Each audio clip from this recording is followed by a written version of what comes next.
quoi. Les méthodes interdites sont les améliorations du transfert d'oxygène, la falsification d'échantillons, enfin toutes les techniques nouvelles. Et puis il y a maintenant une notion plus récente de dopage génétique. Donc qui est un peu plus compliqué. Donc en compétition sont interdits les stimulants, les narcotiques, les cannabinoïdes. Il faut savoir que le cannabis, c'est positif pendant au moins 15 jours. C'est-à-dire que si un jeune fume un pétard 15 jours avant, il est positif lors de son concours. Ils avaient fait une étude, ils avaient fait des recherches chez les handballeurs, et les handballeurs de 17-18 ans, il y en avait 1 sur 2 qui était positif au cannabis. Hein. Donc ça positive extrêmement longtemps dans les urines derrière. Donc chez les jeunes, c'est un petit peu embêtant. Les glucocorticoïdes, tout ce qui est dérivé cortisonné, c'est formellement interdit. C'est autorisé en application locale, en dermato, dans le nez, dans les oreilles et en anal.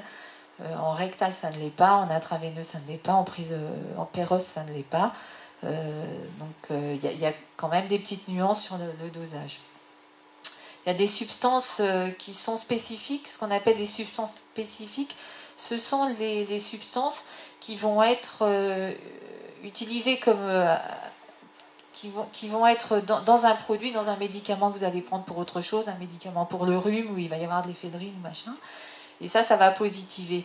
Alors là, il y a une nuance, c'est qu'on peut prouver, on peut expliquer que le produit a été utilisé comme substance thérapeutique et qu'il est moins susceptible d'être intéressant comme substance dopante. Si vous prenez un truc qui shoot alors que vous avez besoin d'être en concours complet à fond, ça paraît un petit peu moins vraisemblable que ce soit pour vous doper. Donc il y a une nuance quand même sur la nature du produit qui va être prise. Donc en conclusion, certains médicaments sont incompatibles totalement avec la pratique d'un sport, c'est-à-dire tous les produits hormonaux, les androstérones, la testostérone, ça c'est formellement interdit, tous les hormones de croissance et compagnie, et impose l'arrêt de la compétition, le temps du traitement, et avec un délai suffisamment long derrière pour en assurer l'élimination, ce qui en médecine humaine est un petit peu plus facile à doser, puisqu'on a des études qui sont un petit peu plus... nombreuses pour savoir le temps d'élimination d'un produit. On a des demi-vies. Le sportif, le prescripteur, le médecin que vous allez consulter, il doit être informé de votre statut de sportif de haut niveau et il faut lui signaler. C'est pas marqué sur le front. Parfois on ne sait pas. Il y a des gens qui font des compétitions et ne nous le disent pas. Il faut toujours essayer de savoir, mais c'est plus simple si le sportif pense à le dire, et ce qui permet au médecin de faire attention à ce qu'il va prescrire. Il faut aussi regarder sur les médicaments humains.